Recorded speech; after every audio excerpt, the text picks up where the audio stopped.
ప్రమాణము.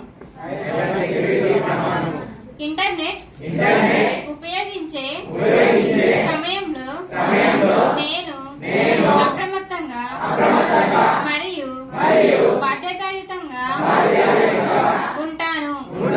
నా పాస్వర్డ్లు, ఓటీపీలు, బ్యాంకింగ్ మరియు వ్యక్తిగత సమాచారాన్ని రక్షిస్తూ వాటిని పంచుకునే ముందు ఆలోచిస్తాను.